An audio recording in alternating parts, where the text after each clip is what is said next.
안녕하세요. 오늘도 사연살롱을 찾아주셔서 감사합니다. 옛말에 여자 팔자는 뒤움박 팔자라는 말이 있잖아요. 어떤 남자를 만나느냐에 따라 여자 인생이 확 바뀐다고요. 제가 바로 그 산 증인이에요. 올해로 40살이 된 저는 2번의 결혼과 1번의 이혼을 경험했어요. 현재 같은 업종에서 일하고 있는 제 남편은 2번째 남편이에요. 지금의 남편을 만나기 전까지 저는 미래가 보이지 않는 시궁창 속에서 하루하루를 연명하며 살아왔어요. 돌이켜 생각해보면 그 시절을 어떻게 살아냈나 싶을 정도예요. 다시 돌아가라면 아찔할 정도거든요. 제가 첫 번째 남편을 만난 건 20살 봄이었어요. 이제 막 대학에 들어간 새내기 때였죠. 저희과 선배이기도 했던 남편은 당시 대학원에 다니며 저희과 조교를 맡고 있었어요. 처음엔 그저 학부생과 조교, 그 이상도 그 이하도 아닌 관계였죠. 그러다 가까워진 건 문제의 선배가 제대 후 복학을 하면서부터였어요. 저와 한 동네에서 살았던 그 선배는 저희 집에 대해 잘 알고 있었어요. 저희 엄마의 직업까지도요. 엄마 직업을 아는 게 뭔 상관이냐고 하겠지만 저한테는 중요한 일이에요. 저희 엄마가 돈놀이를 했거든요. 엄마는 동네 사람들을 상대로 일수를 놨었는데 그렇다 보니 슈퍼 아줌마, 정육점 아줌마, 심지어 친구 엄마까지 모두 엄마 단골 손님이었어요. 하지만 급하다고 돈을 빌려갔던 사람들은 급한 불 끄고 나면 얼굴을 바꾸곤 저희 엄마 욕을 하기 바빴어요. 세상에 젊은 여자가 창피한 줄도 모르고 벌써부터 돈놀이라니. 저러니 남편도 집을 나갔지. 나라도 정내미가 똑 떨어지겠네. 바람나서 집 나간 아빠도 엄마 탓에 집 나간 것처럼 꾸며서 떠들더라고요. 우리 엄마가 누구 때문에 돈에 집착하게 됐는지도 모르면서 말이에요. 30도 안 돼 바람나 집 나간 남편 탓에 혼자 어린 딸을 키우고 살아야 했던 엄마가 제일 무서웠던 건 바로 돈이었대요. 저 먹일 분유값이 없어서 슈퍼 아주머니한테 부탁해 외상으로 갖다 먹이며 결심했대요. 어떻게든 돈을 벌어야겠다고요. 돈 없으면 하나뿐인 내 딸도 지킬 수 없다는 두려움이 엄마를 돈에 집착하게 만든 거였죠. 그런 엄마의 모습이 사람들한테는 천박하게 보였던 거예요. 아직도 기억이 나요. 저희 엄마를 바라보던 동네 사람들의 경멸에 찬 눈빛이요. 그래서 어릴 때부터 제 주변에는 친구가 없었어요. 친구 부모님들이 저랑은 못 놀게 했거든요. 돈놀이 하는 집 애가 가정교육은 제대로 받았겠냐면서요. 특히 제 또래 아이를 둔 엄마들은 마치 저를 전염병 환자 대하듯 했어요. 제가 자기 애들한테 교육적으로 안 좋은 영향을 끼칠 거라면서 근처에도 못 가게 단속을 했거든요. 애미가 첫 꼴인데 딸년이 뭘 보고 자랐겠어. 안 봐도 뻔하지. 민정이 너 우리 애 근처엔 얼씬도 하지 마. 말도 섞지 말라고. 딸인데 그 피가 어디 가겠어? 아주머니들은 아직 정해지지 않은 제 팔자까지 미리 점치면서 저도 엄마처럼 돈놀이나 하면서 살게 될 거라고 떠들어댔어요. 그중 가장 심했던 게 복학한 선배 엄마였어요. 그 집 아저씨가 회사에서 잘리는 바람에 생활비가 없어서 엄마한테 자주 돈을 빌려 썼거든요. 돈 때문에 엄마랑 자주 싸운 탓에 우리 모녀한테 나를 세우곤 했어요. 문제는 그 선배의 입이 자기 엄마 입 못지 않았다는 거였어요. 복학 후 후배들과 공감대가 없어서 사이에 끼기 힘들었던 선배는 술자리 안주거리처럼 저를 씹고 다녔어요. 민정이 쟤네 엄마 돈놀이 하잖아. 동네에서 악덕 고리대금업자로 유명해. 제가 요조숙녀처럼 보여도 알고 보면 지 엄마 닮아서 돈 엄청 밝힐걸? 술자리에서 시작된 그 얘기는 입에서 입을 건너는 사이 많이 부풀려졌고 종국에 가서는 저도 학창시절부터 반 애들한테 돈을 빌려주고 이자를 받아먹었다고 소문이 났어요. 그렇다 보니 처음엔 신경 안 쓰던 같은 과 동기들도 점점 저와 거리를 두기 시작했어요. 심지어 조별 과제를 할 때도 저와는 아무도 함께하려 들지 않을 정도로요. 몇 번 같은 상황이 거듭되자 하루는 조교가 저를 부르더라고요. 제 얘기를 진지하게 들어주던 조교는 일단 소문의 진상에 대해 진위를 가린 후 적절한 대책을 마련해야 할 것 같다고 했어요. 그러기 위해서는 제가 학창시절에 친구들 상대로 돈놀이를 하지 않았다는 걸 증명하는 게 좋겠다고요. 그 얘기를 듣는데 기가 막히고 화가 나서 눈물부터 나더라고요. 엄마가 돈놀이하면 딸도 돈놀이 할 거란 법 있나요? 그런 논리라면 대통령 아들들은 다들 대통령 되게요. 친구들한테 돈 빌려주고 이자 받았냐고 물었죠? 저요? 학창시절 내내 혼자였어요. 돈놀이하는 엄마 돈 탓에 다들 저랑은 말도 안 섞었다고요. 우리 엄마요. 지들이 뭘 한대요. 엄마가 그렇게 악덕 고리대금 업자였으면 제가 지금 여기 있겠어요? 벌써부터 부자 돼서 떵떵거리면서 살고 있지? 친구요. 저한테 친구가 어딨어요. 돈을 빌려주고 싶어도 빌려줄 친구가 없었다고요, 저한테는. 그런데 왜 제가 말도 안 되는 헛소문 때문에 아픈 과거까지 사람들 앞에서 끄집어내서 스스로를 증명해야 하냐고요. 그건 소문을 퍼뜨린 사람이 해야죠.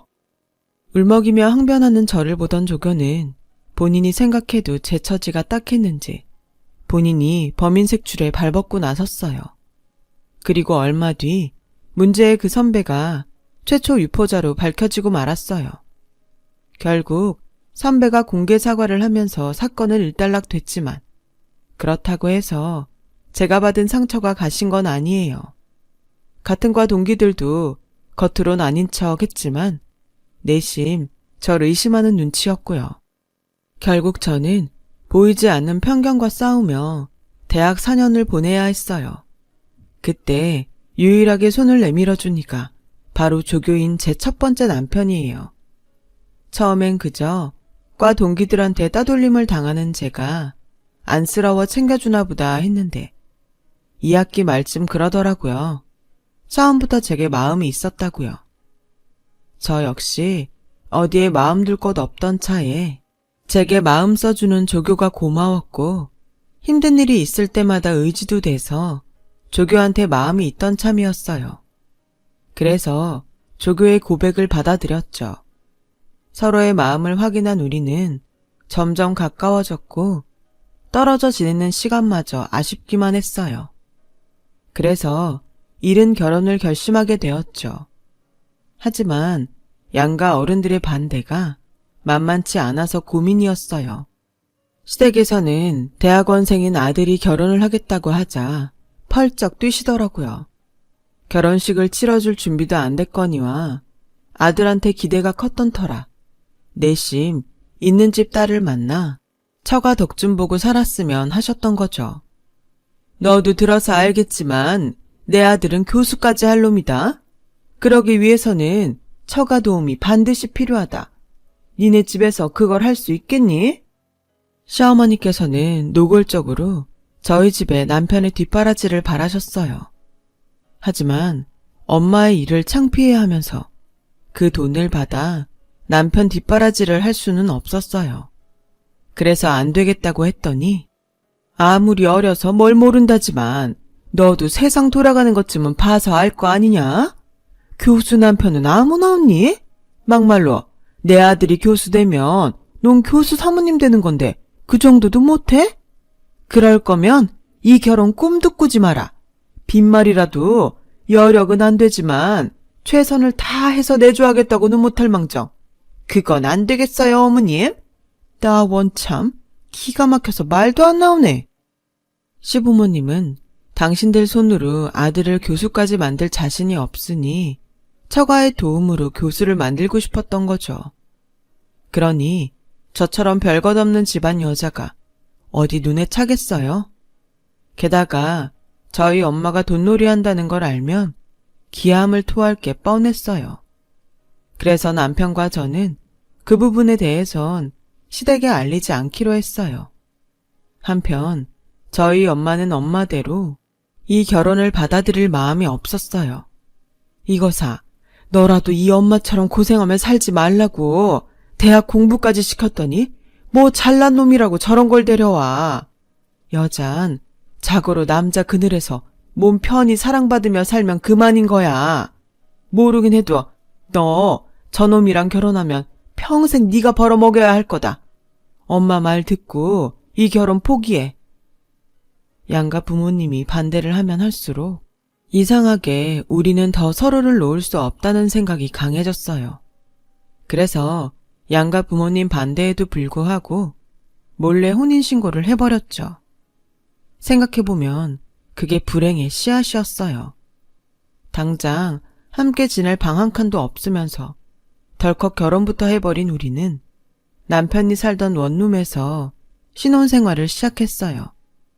시댁에서 그동안 지원해 주시던 돈을 끊는 바람에 제가 과외를 해서 번 돈으로 월세를 내고 생활비는 남편이 학교에서 받은 돈으로 꾸려나갔어요.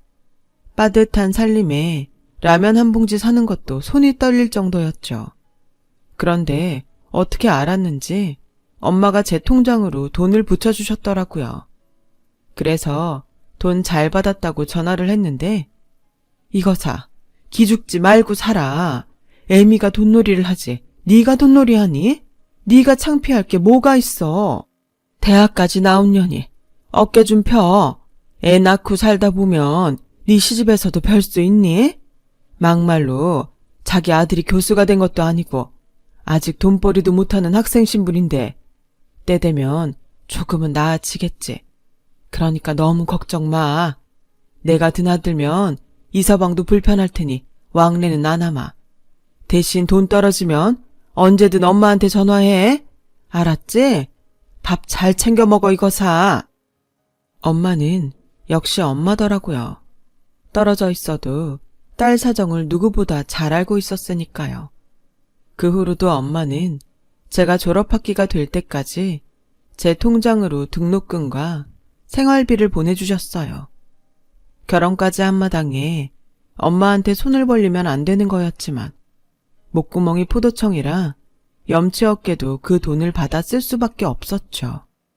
이제 이번 학기만 끝나면 졸업이니까 취직하면 내 손으로 벌어 생활할 수 있을 테니 그때 다만 얼마씩이라도 엄마한테 갚아드리자 생각했어요. 하지만 취업의 문은 쉽게 열리지 않았고 아르바이트를 전전하며 남편 뒷바라지까지 하다 보니 여전히 돈에 쪼들리는 신세였어요. 게다가 남편이 석사 논문 심사를 받는 중이라 은근히 돈이 많이 들더라고요. 논문 심사를 맡은 교수님들께 드릴 선물과 식사비를 감당하느라 카드론의 대부업체에서 소액 대출까지 받아서 매달 카드 돌려막기로 이자를 갚는데 급급했어요. 그렇게 2년 정도 시간이 흐르자 더는 감당할 수 없는 지경에 이르게 되었고 늘 돈 때문에 남편과 싸우는 날이 늘어갔어요. 교수가 된다는 확신만 있다면 이런 고생이 대수겠어요? 하지만 현실은 몇 년째 백수로 놀면서 교수들 경조사 챙기고 교수 자녀들 무료 과외에 사모님 운전기사 노릇까지 하며 돈까지 갖다 바치는 처지니 맥이 빠지는 거죠. 더는 기약 없는 미래를 위해 살 수 없겠다 싶어서 남편한테 취직을 하는 게 어떻겠냐고 했더니 글쎄, 야, 네 인생 아니라고 쉽게 말하냐? 누군 이러고 살고 싶어서 이러냐고. 그동안 해온 게 있는데 어떻게 그만둬? 솔직히 그동안 네가 나한테 뭘 얼마나 투자를 했다고 그래? 누군 처가덕에 돈이고 인맥이고 써서 진작에 강사짜리 얻었다는데 니네 집에서 나한테 해준 게 뭐냐? 이건 뭐 처가라곤 어디 내놓기도 창피한 수준이니? 그리고 나보고 취직하라고 등 떠밀기 전에 너부터 취직 좀 해. 언제까지 그깟 알바나 전전하면서 살 거냐? 넌 능력도 없어? 그깟 알바? 지금껏 내가 알바해서 번 돈으로 오빠가 먹고 입고 살았어. 왜 취직 안 하냐고? 나도 하고 싶어. 근데 오빠 때문에 신용불량자 됐는데 어떻게 멀쩡한 직장에 취직을 해? 나도 이젠 더는 못 버텨. 정말 힘들어 죽겠단 말이야. 하마탕 싸우고 집을 나오는데 우리 집 우편함에 꽂힌 고지서가 보였어요. 남편 대학원 등록금 고지서였죠. 그걸 보자 눈앞이 캄캄하고 숨이 턱 막히는 기분이었어요. 그래서 염치 없지만 엄마를 찾아가 부탁을 해보려고 친정으로 갔죠. 하지만 선뜻 들어갈 수가 없더라고요. 엄마가 하는 일을 창피해 하면서 돈 떨어지니 찾아가는 게 미안했거든요. 그래서 문 앞에서 서성이고 있었는데 안에서 엄마가 싸우는 소리가 들리는 거예요. 잘 들어보니 단돈 5,000원 때문에 싸우더라고요. 돈을 덜 냈네, 다 냈네. 한참 실랑이를 하는데 그 소리를 듣고 있자니 지금까지 엄마가 저렇게 억척을 떨며 벌어서 나를 키웠다는 생각에 눈물이 핑 돌았어요. 그런데도 고마운 줄도 모르고 창피하다고만 생각했으니 그런 엄마를 호강은 못 시켜드릴 망정 이제는 사위 등록금까지 내달라 부탁하려니까 차마 발길이 안 떨어졌어요. 그래서 그냥 집으로 돌아와 버렸죠. 그런데 현관에 여자 신발이 있더라고요. 그때였죠. 안에서 남편과 시어머니 목소리가 들렸어요. 막말로 지네 엄마가 일수쟁인데 집에 돈이 없겠니? 네 등록금 정도야 니네 장모한텐 껌값이지. 정 안 해준다 그러면 네 처 시켜서 지 엄마한테 일수라도 땡겨오라 그래. 설마 부모 자식 간에 그 돈 받자 들겠어? 처음엔 돈놀이하는 집 딸이라 그래서 상종 못할 인간들이다 했다만 생각해보니 돈만 끌어다 쓰면 그만이지 밖에서 장모 신분 밝힐 일은 없잖아. 지년도 창피한 줄 알면 입 닫을 테고. 그러니까 네 처보고 친정 가서 돈 좀 끌어오라 그래. 당장 다음 학기 등록금은 마련해야 할 거 아냐.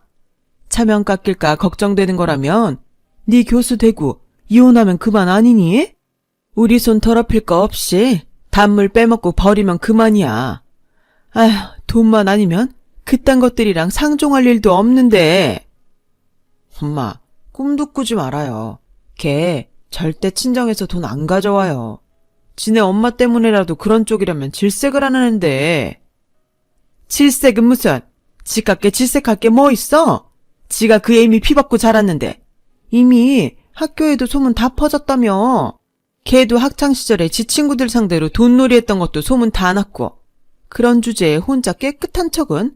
막말로 지도 그렇게 번 돈으로 지금껏 자랐으면서 남편 위에 그 정도도 못해? 천박한 집안 출신이 고귀한 교수 사모 되려면 그 정도는 해야지. 너도 솔직히 걔네 집 돈 보고 결혼한 거 아니니? 차라리 귀신을 속여라 이놈아. 암튼 민정이 오면 말이라도 해봐라. 친정 가서 돈을 훔치든 달러 이자를 주고 빌려오든 돈 마련하라고. 교수 사모 되고 싶으면 결정하라고 해. 기가 막혔어요. 그동안 내 편이라고 믿었던 남편이 뒤에서 시어머니와 이런 작당을 꾸밀 줄은 몰랐거든요. 게다가 시댁엔 비밀로 하겠다던 저희 엄마 직업까지 이미 다 알린 상태였다니 더 기가 차더라고요. 충격에 다리에 힘이 빠져 휘청이는데 그때 뒤에서 누가 저를 밀치고 안으로 들어가더라고요. 저희 엄마였어요. 엄마는 눈에 불을 켜고 들어가 남편 멱살을 쥐었어요. 그리곤 소리쳤죠. 이 개만도 못한 새끼야. 깜냥도 안 되는 주제에 교수한답시고 내 딸년 등골 빼먹더니 뭐가 어째? 돈을 훔쳐와? 달러 이자가 어째? 단물만 빼먹고 교수 되면 팽하겠다고? 아니 이 여편네가 어디서 내 귀한 아들 멱살을 잡아. 그 손 못 나? 되먹자는 일수쟁이 주제에 어디서 건방지게 장모 노릇을 하르들어? 천박한 게 주제도 모르고. 이 무식한 여편네야. 네가 그러고 사니까 니년 딸까지 사람들한테 손가락질 받고 사는 거야. 네 딸이 교수 될 내 아들이랑 사니까 네가 교수 장모라도 된 줄 아냐? 놀고 자빠졌네. 뭐? 네 아들이 교수? 지 손으로 지 목구멍에 들어갈 쌀도 한 톨 못 사는 주제에 교수는 무슨? 그 대학엔 그렇게 인재가 없다디? 이런 잡쓰레기를 교수로 받아주게? 그리고 뭘 모르나 본데 당신 아들 교수 되는 건 애시당초 글러 먹었어. 학점이 그따윈데 누가 이런 놈한테 강의 자리를 줘? 그 학교 학생이 그러더라. 당신 아들 학점이 3점도 안 된다고. 그 주제에 교수 같은 소리 하고 있네. 차라리 내 딸이 교수 되는 게 훨씬 빠르겠다. 내 딸은 알바하며 지 남편 벌어먹이면서도 학점이 4점 아래로 떨어진 적이 없어. 왜 이래? 그런데 뭐? 내 딸 피 빨아먹곤 버릴 생각을 해? 미래도 없는 저런 논팽이 뒷바라지만 죽어라 아내를. 어림도 없는 소리 하지 마. 내가 어떻게 키운 딸인데. 니깟 것들한테 팽당하게 둬? 차라리 내 손으로 이혼시키고 말지. 이런 버러지만도 못한 놈한테 더는 내 딸 피 빨리게 안 둔다. 차라리 이혼녀 소리 듣고 사는 게 나아. 그날 그 사건으로 우리 부부는 결국 합의 이혼을 하게 되었어요. 양가 어머님이 싸운 탓은 아니었어요. 남편에 대한 믿음이 사라진 데다 더는 이렇게 살 수 없다는 판단 때문이었죠. 25세 이혼녀가 된 저는 이후 엄마의 도움으로 신용회복을 한 뒤 알바를 해서 유학자금을 모았어요. 그리고 2년 뒤 전공을 살려 미국으로 유학을 떠나게 되었죠. 유학까지 결심하게 된 데는 이유가 있어요. 남편의 한마디 때문이었죠. 이혼 서류에 사인을 하면서 남편이 그러더라고요. 너도 결국 네 엄마처럼 이혼녀 됐네. 그렇게 엄마처럼 살기 싫다고 하더니 역시 피는 못 속이나 봐. 이러다 너도 나중에 일수나 찍으러 다니는 거 아닌가 몰라? 혹시 도움 필요하면 연락하마. 그래도 명색이 전 남편인데 이자는 싸게 줄 거지? 뚫린 입이라고 막말을 하는데 생각 같아서는 그 입을 확 찢어놓고 싶었어요. 하지만 그런다고 화가 풀릴 것 같지는 않더라고요. 그래서 결심했죠. 내가 이놈보다 먼저 그 잘난 교수 돼서 길을 팍 눌러주겠다고요. 길고 짧은 건 대봐야 아는 거니까요. 하지만 유학생활은 생각처럼 쉽지만은 않았어요. 공부도 공부지만 학비에 생활비까지 만만치 않았거든요. 언제까지 엄마한테 기댈 수도 없고요. 그래서 접시 닦는 알바부터 닥치는 대로 일을 시작했어요. 한국에서도 아르바이트를 하며 학교를 다녔던 탓에 일하며 공부하는 건 제겐 일상이라 그렇게 힘들지는 않았어요. 그리고 유학생활 중에 지금의 남편을 만나서 서로 의지할 수 있었기에 그나마 심적으론 안정도 찾을 수 있었고요. 하지만 결혼을 하자는 말에 선뜻 그러자고 할 수는 없더라고요. 아무래도 이혼 경력이 있던 터라 시댁 눈치가 보였거든요. 그래서 망설이고 있었는데 하루는 젊은 여자가 저를 찾아왔더라고요. 남편 여동생이었어요. 막장 드라마처럼 얼굴에 물이라도 뿌리며 헤어지라고 하는 게 아닐까 내심 걱정했는데 그 반대더라고요. 오빠가 하도 제 자랑을 해서 얼굴이나 볼까 하고 찾아왔다나요. 여동생은 현재 미국 사람과 결혼해 보스턴에서 살고 있다고 했어요.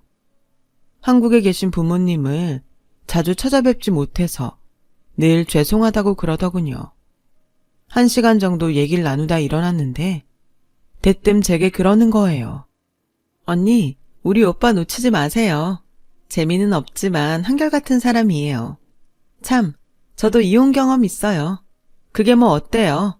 사느니 못 사느니 싸우느라 부모님 가슴에 못질하느니 마음 맞는 사람 만나 행복한 모습 보여드리고 살면 되는 거 아닌가요?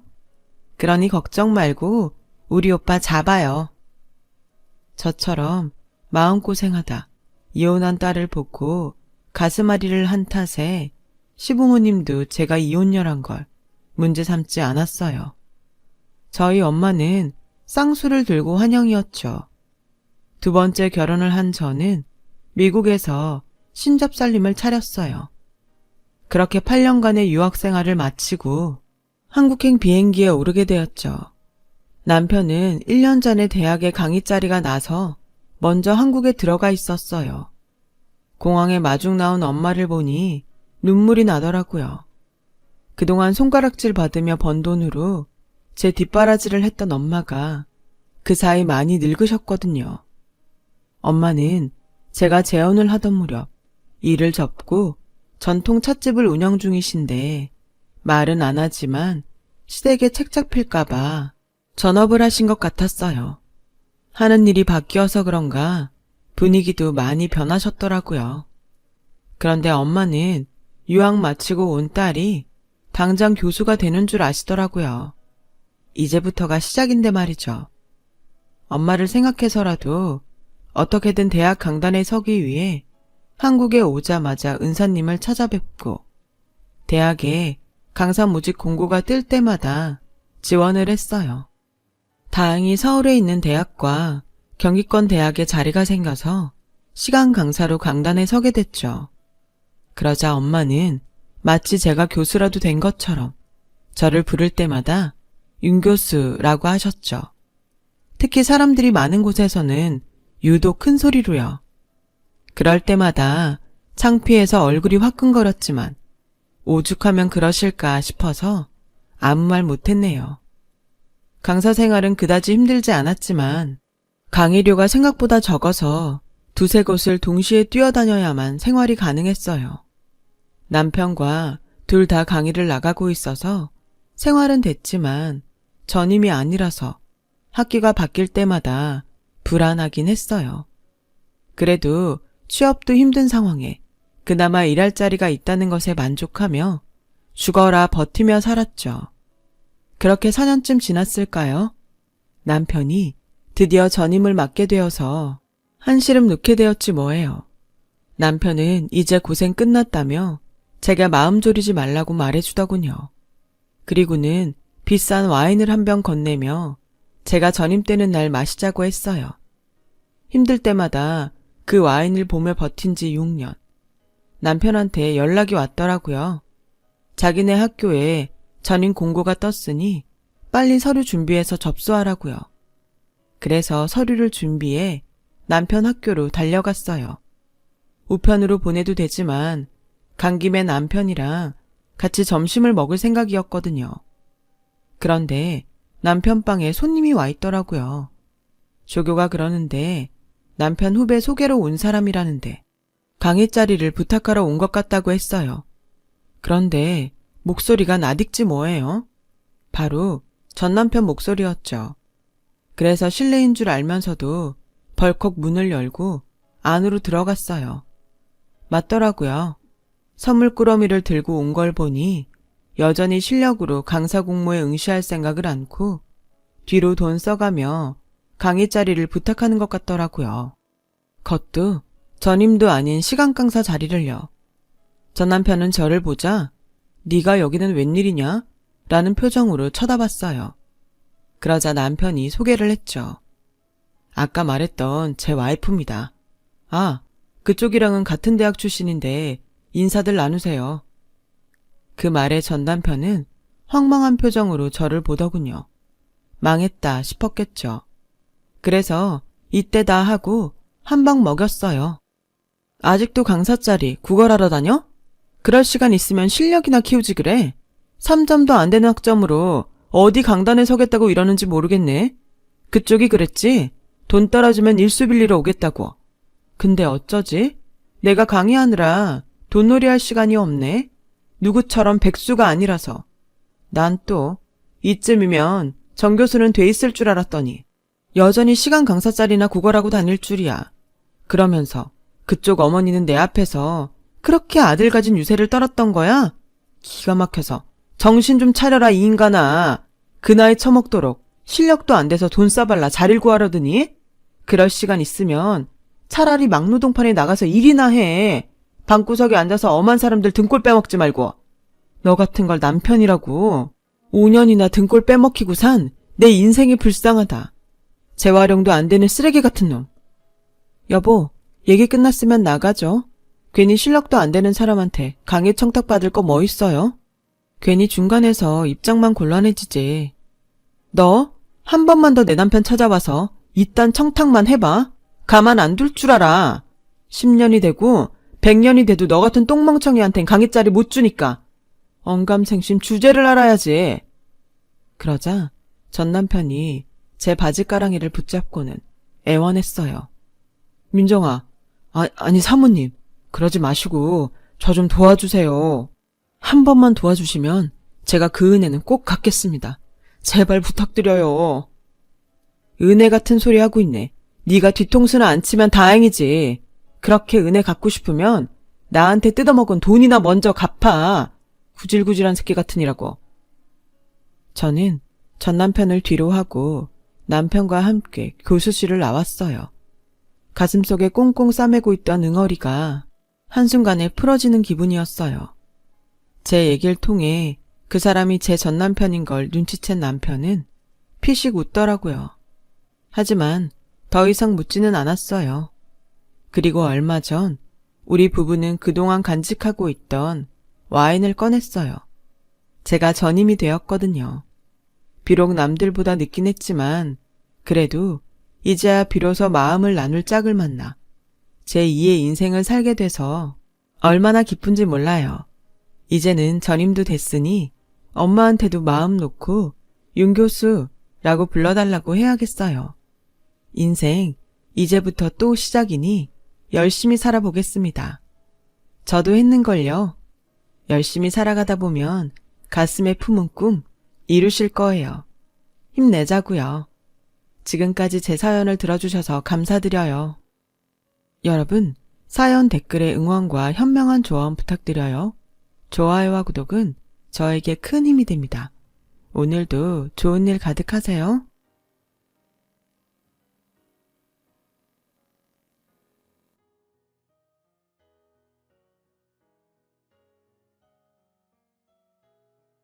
안녕하세요. 오늘도 사연 살롱을 찾아주셔서 감사합니다.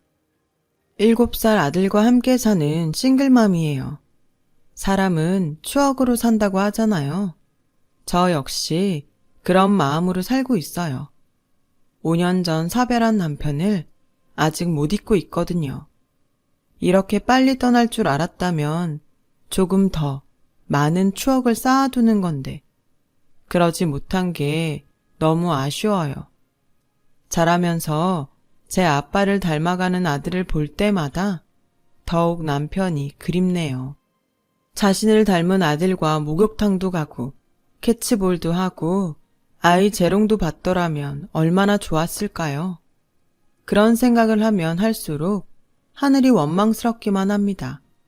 한때는 내가 너무 남편을 사랑해서 하늘이 질투를 해 남편을 일찍 데려간 게 아닐까 하는 생각도 했어요.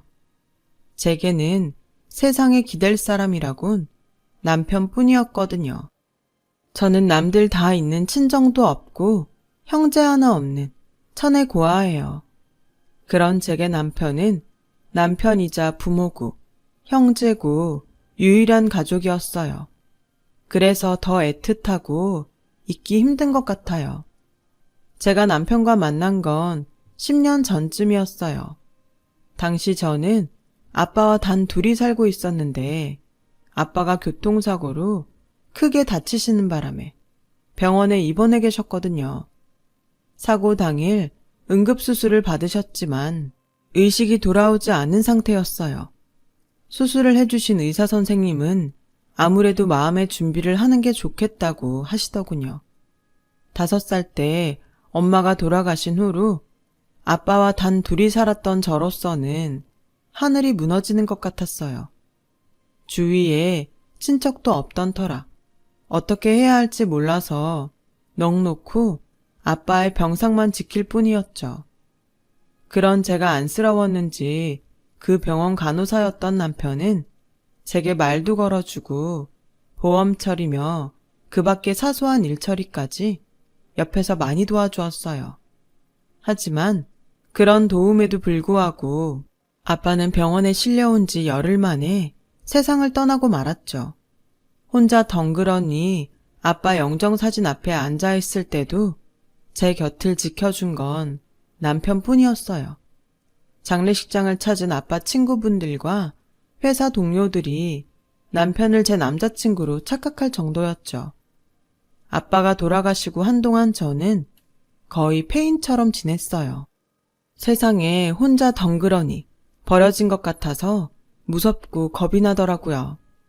다니던 회사도 그만두고 방구석에 틀어박혀 먹지도 않고 잠만 잤어요.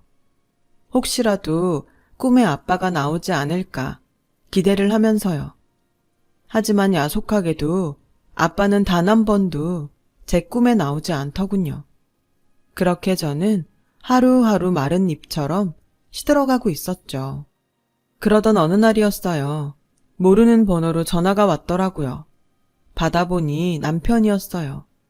일이 있어서 저희 집 근처에 왔는데 잠깐 얼굴 좀 볼 수 있냐더라고요. 솔직히 만사가 다 귀찮아서 거절을 하려고 했는데 그동안 도움받은 것도 많고 해서 인사라도 한 게 예의일 것 같아서 근처 카페로 나갔어요. 남편은 저를 보자마자 대뜸 밥은 먹었냐고 묻더군요. 그런데 별것도 아닌 그 말에 눈물이 나지 뭐예요. 그동안 혼자 외롭게 버텨왔는데 그 서름이 터져버려서 눈물은 쉽게 멈추지 않았어요. 남편은 제 옆자리로 와서 제 어깨를 감싸주더군요. 그리고는 나직한 목소리로 그랬죠. 울어요. 힘들고 서러울 땐 참지 말고 울어버리세요. 괜찮다면 제가 옆에 있어줄게요. 남편의 다정한 그 말이 그 순간만큼은 세상 무엇보다 큰 위로가 됐어요. 그 후로도 남편은 제게 자주 전화를 걸어 안부를 물어왔고 가끔은 집에 찾아와 형광등도 갈아주고 남자 손이 필요한 집안일들을 도와주었어요. 그러다 보니 자연스럽게 연인 사이로 발전하게 되었죠. 이후 저는 다시 회사에 취직을 했고 조금씩 예전의 모습을 찾아갔어요. 그러는 동안에도 남편은 든든하게 제 곁을 지켜주었죠. 그렇게 3년 가까이 연애를 한 우리는 결혼을 생각하게 되었어요. 하지만 막상 결혼을 하려니 제 처지 때문에 걱정이 되더라고요. 아무래도 어른들은 부모가 없다고 하면 안 좋은 시선으로 보시기 마련이니까요. 그래서 시부모님 성향에 대해 먼저 알아보려고 남편한테 물었어요. 자기 부모님은 어떤 분들이셔? 그러자 남편 얼굴이 굳더라고요. 그리곤 한참 만에 입을 열었어요. 난 어렸을 때부터 지금까지 우리 부모님이 다정하게 지내시는 모습을 한 번도 본 적이 없어. 아버지가 경제적으로 무능하셔서 어머니가 실질적인 가장 노릇을 하셨거든. 그러다 보니 점점 집에서 아버지 입지가 좁아졌고 어머니 목소리가 커지면서 두 분 사이가 냉랭하게 변해버렸어. 우리 아버지는 사람은 참 좋으신데 경제관념이 없는 게 흠이거든. 어머니는 경제 능력은 있는데 인간미가 없다고 할까? 두 분이 반반 섞이면 좋을 텐데 말이야. 남편 말만 들어도 두 분이 어떤 분들인지 알 수 있을 것 같았어요. 그리고 얼마 뒤 저는 시댁에 인사를 드리러 가게 되었어요. 남편 말대로 어머님이 실질적인 가장이란 걸 단번에 알겠더라고요. 소파와 식탁의 상석에 어머님이 앉으셨거든요. 게다가 아버님이 한마디 하시라고 할 때마다 어머님이 자르기 일쑤였죠.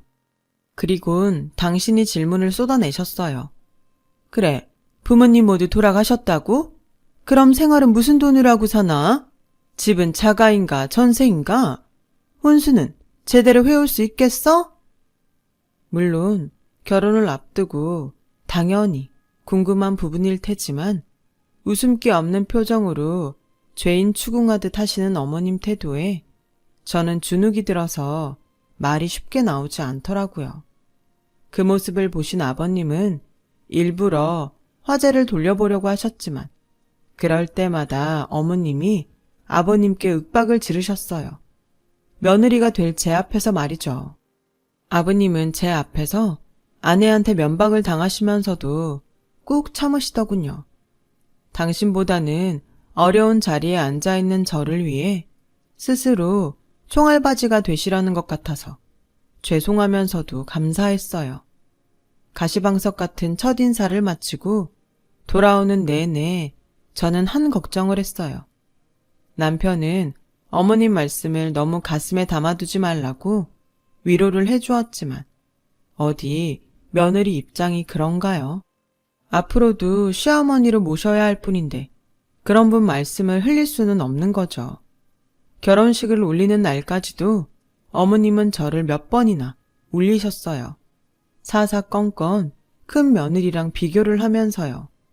그럴 때마다 저를 감싸준 건 남편과 아버님이셨죠. 아주버님은 어머님과 여러모로 닮은 분으로 제게 별 말은 안 했지만 표정만으로도 저를 달가워하지 않는다는 걸 알 수 있었어요. 그건 형님도 마찬가지였죠. 어머님은 결혼식 당일까지도 기어이 제 눈에서 눈물을 빼고야 말았어요. 식장 들어갈 때 손잡을 줄 친척 하나 없다는 게 말이 되니? 무슨 그런 콩가루 집안이 다 있어.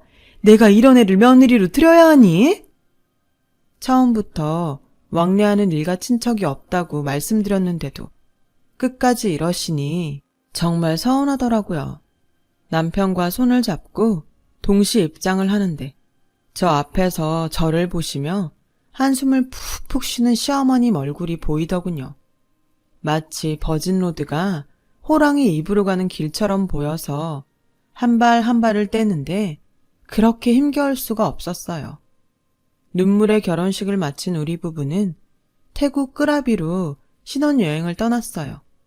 남편 직업상 자리를 오래 비울 수가 없어서 동남아로 결정을 한 거였죠. 어차피 유럽이든 태국이든 남편과 함께라면 어디든 좋았던 저였기에 동남아 여행도 좋았어요. 그런데 신혼여행을 마치고 시댁에 인사를 드리러 갔더니 어머님이 그러시더군요. 선물 꼬라지 하고는 얘 동남아산 꿀을 누가 먹는다고 이런 걸 사왔니? 도로 가져가라. 어머님, 태국 꿀이 유명하대요. 이건 태국 왕실에 납품한 상품이라 시판되는 꿀이랑은 등급도 달라요.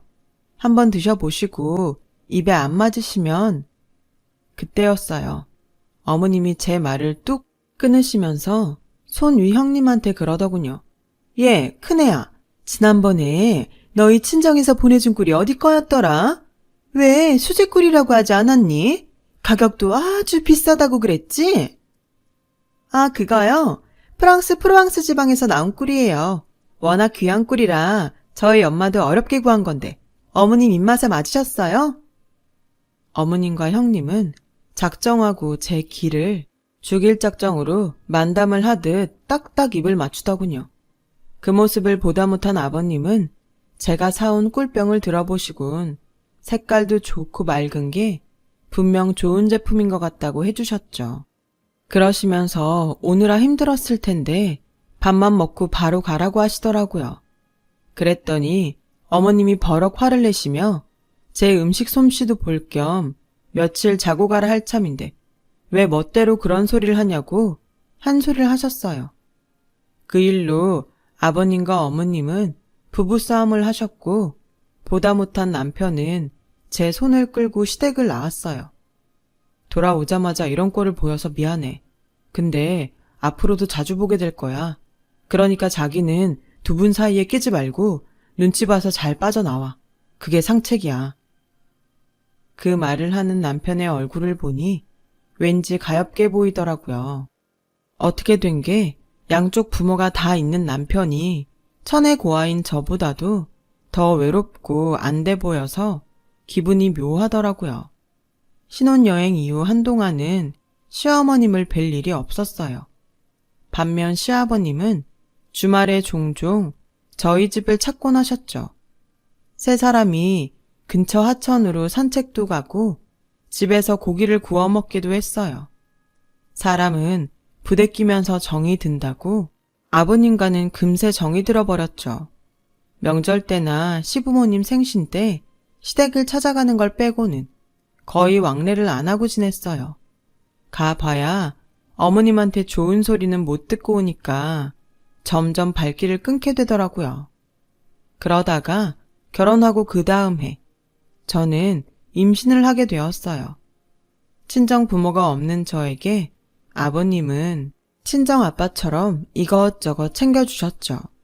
임산부한테 좋다는 영양제랑 제가 좋아하는 딸기도 자주 사다 주시고 막달에 들어서는 남편이 야간 근무를 할 때면 혹시 밤사이 무슨 일이 있을까봐 저희 집에 와서 주무시곤 하셨죠. 산부인과 정기검진도 함께 가주셨고요. 덕분에 저는 떡두꺼비 같은 아들을 무사히 출산을 할 수 있었어요. 4.2kg으로 평균보다 약간 크게 태어나는 바람에 좀 힘들긴 했지만 그래도 낳고 보니 고생이 싹 사라지더군요.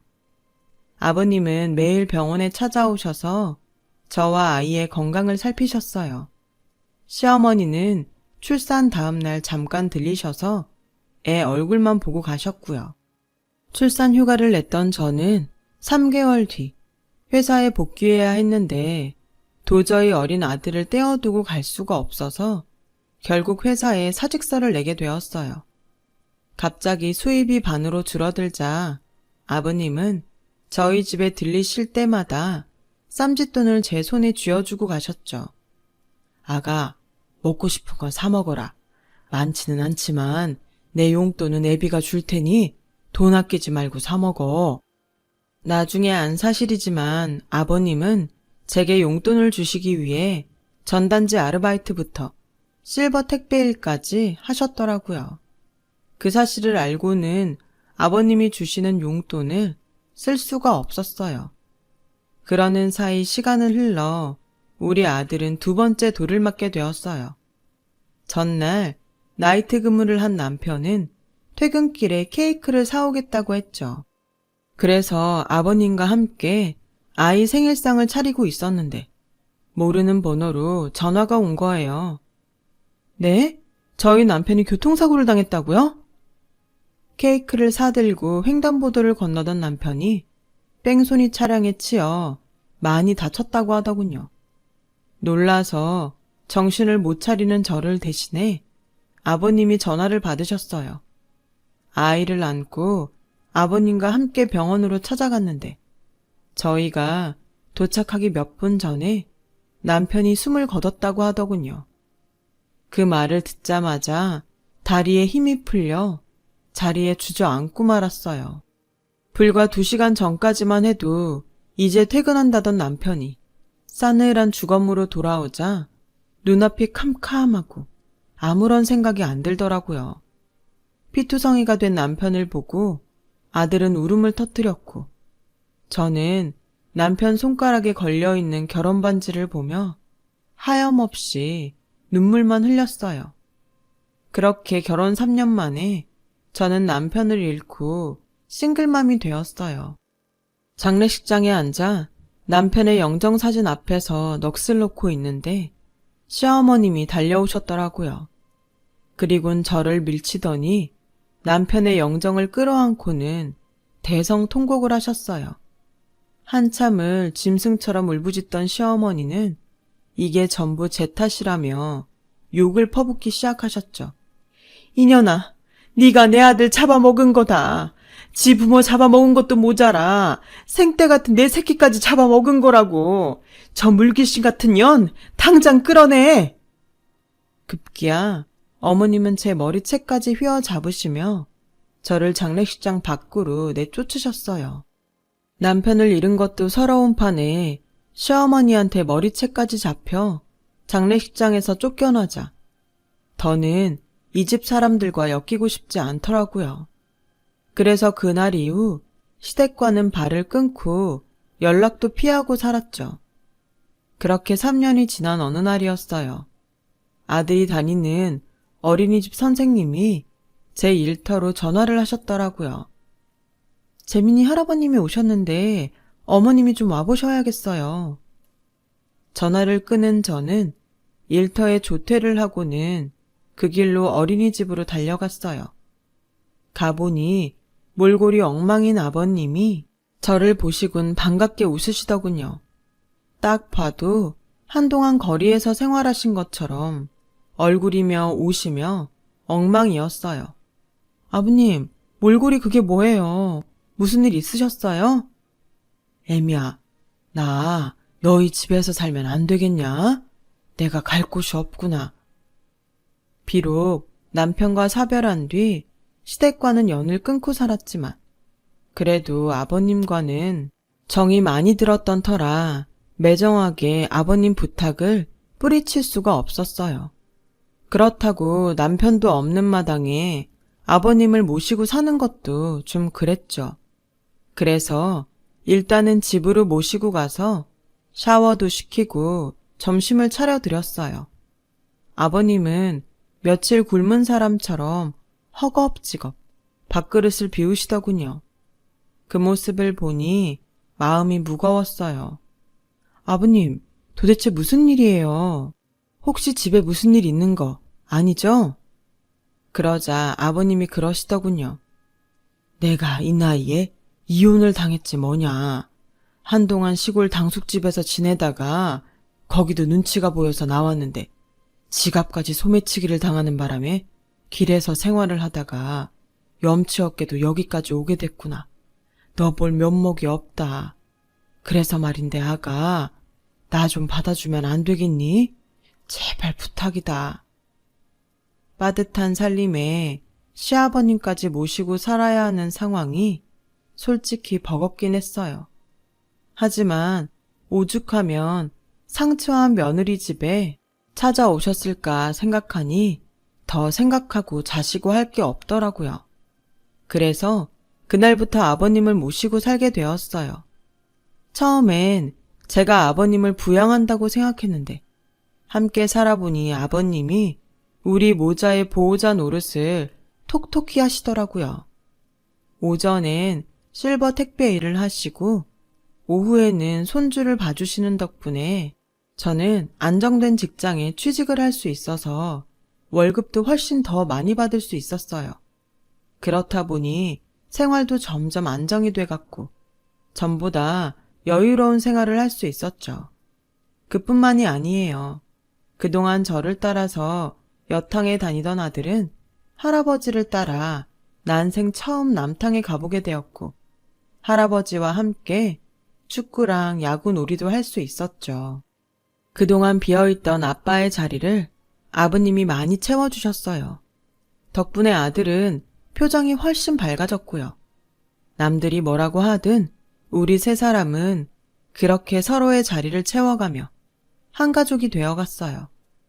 그렇게 행복한 나날을 보내던 어느 날 아버님이 소화가 안 되신다며 식사를 자주 거르기 시작하셨어요. 복통도 동반해서 힘들어 하셨고 황달 증세까지 보이기 시작하셨죠. 아버님은 소화제 먹고 안정을 취하면 괜찮을 거라고 하셨지만 제가 보기엔 그렇게 해서 나을 것 같지 않더라고요. 그래서 억지로 아버님을 모시고 동네 병원을 찾아갔더니 CT를 찍어보는 게 좋겠다고 하더군요. 하지만 동네 병원에는 기계가 없어서 대학 병원에 가서 검사를 받았어요. 그랬더니 글쎄 췌장암이라고 하지 뭐예요. 췌장암은 초기 증상이 거의 나타나지 않아서 진행이 많이 된 상태에서야 병원을 찾게 된다고 하더군요. 저희 아버님 역시 많이 진행된 상태였죠. 그럼 치료는 어떻게 해야 하나요? 수술이나 약물 치료 같은 거요. 제 무릎의 담당 의사는 난감한 표정으로 그러더라고요. 현재 환자분의 상태로는 생존율이 1% 남짓밖에는 안 됩니다. 이런 경우 수술을 하기 힘든 상태라 예후도 좋지 않고요. 현재로선 약물 치료도 도움이 되지 않을 겁니다. 그럼 어떻게 해야 한다는 건가요? 그냥 이대로 죽을 날까지 기다리는 것밖엔 방법이 없다는 건가요? 환자분께 인생을 정리할 시간을 드리는 게 좋겠습니다. 하늘이 무너지는 것 같았어요. 불과 얼마 전까지도 식사도 잘 하시고 손주랑 공놀이도 해주실 만큼 건강하던 분이 췌장암 말기라니요. 밖에서 검사 결과를 기다리실 아버님께 상황을 어떻게 전해야 할지 걱정이 되더라고요. 저는 흐르는 눈물을 닦아내곤 아무 일 없는 것처럼 밝은 얼굴로 상담실을 나섰어요. 거기까지는 좋았는데 막상 아버님 얼굴을 보니 저도 모르게 눈물부터 터져 나왔죠. 이런 제 반응을 보시곤 아버님은 짐작하셨는지 더 묻지 않으시더라고요. 아버님, 어떡해요? 아버님은 제 등을 쓰다듬어 주시며 애미야, 사람 목숨이 그렇게 쉽게 끊어지진 않는단다. 내가 당장 죽은 것도 아닌데 뭘 벌써 슬퍼하니. 내가 살아있는 날까지는 우리 그냥 지금처럼 행복하게 지내자꾸나. 기왕 가는 마당에 좋은 기억을 하나라도 더 가지고 가면 좋잖니. 안 그러니? 오히려 시한부 판정을 받은 아버님이 저를 달래주셨고, 저는 그런 아버님 뜻에 따라 될 수 있으면 티 안 내고 아무 일 없는 것처럼 행동을 했어요. 하지만 밤마다 아버님 방문 너머에서 들리는 낮은 신음소리마저 모른 척할 수는 없더라고요. 그럴 때마다 화장실에 들어가 물을 틀어놓고 한참을 울었어요. 왜 내가 사랑하는 사람들은 이렇게 빨리 내 곁을 떠날까 한탄을 하면서요. 혹시라도 시어머님 말처럼 저 때문에 제 주위 사람들이 죽는 건 아닐까 하는 생각이 들 정도였죠. 하지만 이런 생각에 빠져 지낼 수만도 없었어요. 제게는 부양해야 할 어린 아들이 있고 아들을 키우기 위해서는 돈을 벌어야 했으니까요. 엄마이기에 약해질 수는 없었죠. 아버님은 하루가 다르게 야위어 가셨어요. 그런데 아버님 몸 상태가 심해질수록 전에 안 하시던 행동을 하시더라고요. 저 몰래 제 지갑에서 종종 1,000원짜리를 훔쳐가시지 뭐예요. 용돈이 필요하신가 해서 몰래 지갑에 돈을 넣어드리는데도 며칠도 안 돼 어김없이 지갑이 텅 비어있고 제 지갑에 손을 대시더라고요. 이런 일이 반복되자 하루는 아버님께 솔직하게 물었어요. 아버님, 혹시 돈 필요하세요? 지갑에 용돈도 넣어드리는데 왜 자꾸 제 지갑에서 돈을 빼가시는데요? 그러자 아버님은 그런 적 없다고 시치미를 뚝 떼시더라고요. 그래서 혹시 치매라도 온 게 아닌가 걱정을 하기도 했는데 손주한테 수학 공부를 가르치실 때 보면 아주 멀쩡하시더라고요. 그렇게 반년 정도 시간이 흘렀고 드디어 그날이 오고야 말았어요. 아들을 어린이집에 보내고 저도 막 출근을 하려는데 아버님이 다급히 저를 부르시더군요. 그래서 아버님 방으로 가보니 아버님이 화난 표정으로 제게 그러시는 거예요. 아가, 오늘은 몸 상태가 아주 좋구나. 이따 저녁엔 오랜만에 고기나 좀 구워 먹자꾸나. 평소 음식을 잘 못 드시던 아버님이 그날따라 고기를 구워 먹자고 하시길래 좀 놀라긴 했지만 표정도 밝으시고 혈색도 좋으셔서 왠지 안심이 됐어요. 네, 아버님. 퇴근할 때 마트 들러서 한우 좋은 부위로 사올게요. 간만에 한우 파티예요. 그렇게 웃으면서 저는 출근을 했고 그게 아버님과의 마지막 대화였어요. 한우를 사들고 퇴근해 보니 아버님이 침대 위에 잠들어 계시더라고요. 하지만 아무리 흔들어 깨워도 일어나지 않으셨어요. 그렇게 아버님은 주무시다 조용히 세상을 떠나셨어요. 냉장고엔 아버님과 함께 구워 먹으려고 사둔 한우만 남아 있었죠. 아버님의 장례를 치르면서 몇 년 만에 시댁에 연락을 했는데 없는 번호라고 나오더라고요. 그래서 어머님과 아주버님 휴대폰으로 전화를 했지만 그 번호도 연결이 안 되더군요.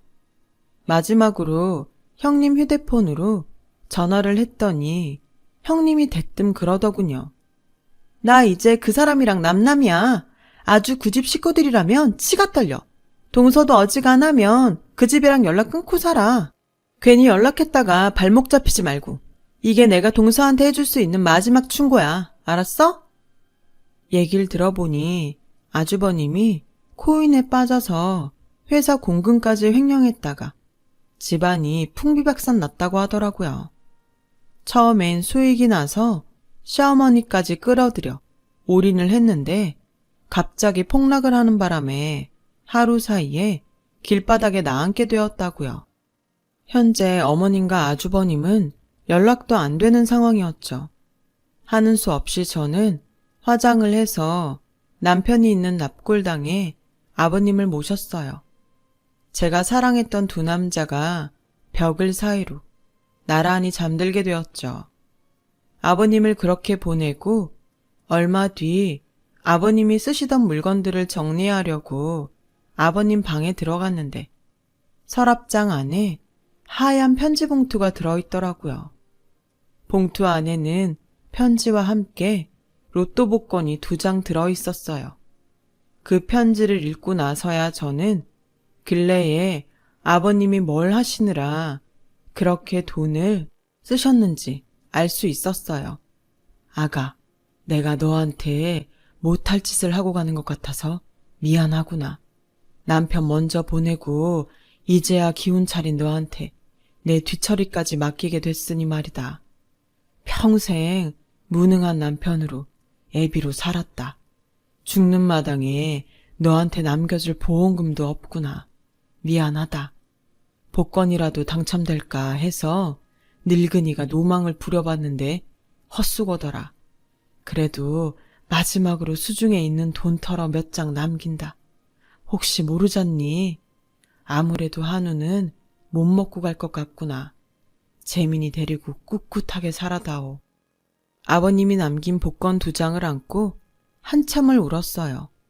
불편한 몸으로 복권을 사러 아랫동네까지 몇 번이나 쉬면서 내려가셨을 걸 생각하니 가슴이 미어지더라고요. 그런데 기적 같은 일이 일어났지 뭐예요. 아버님이 남겨주신 복권 2장에는 총 10개의 번호가 적혀 있었는데 그중 2등이 2개, 3등이 하나 나왔지 뭐예요.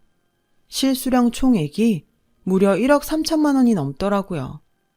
은행에서 그 돈을 수령하는데 아버님 생각이 나서 그렇게 눈물이 나더라고요. 누가 보면 제가 로또 1등이라도 됐는 줄 알았을 거예요. 세상에 기댈 곳 없던 제게 나타나 따뜻한 사랑을 남겨준 두 남자를 저는 잊지 못할 거예요. 그래서 전 오늘도 두 남자와 함께했던 순간들을 기억하며 추억으로 살고 있답니다.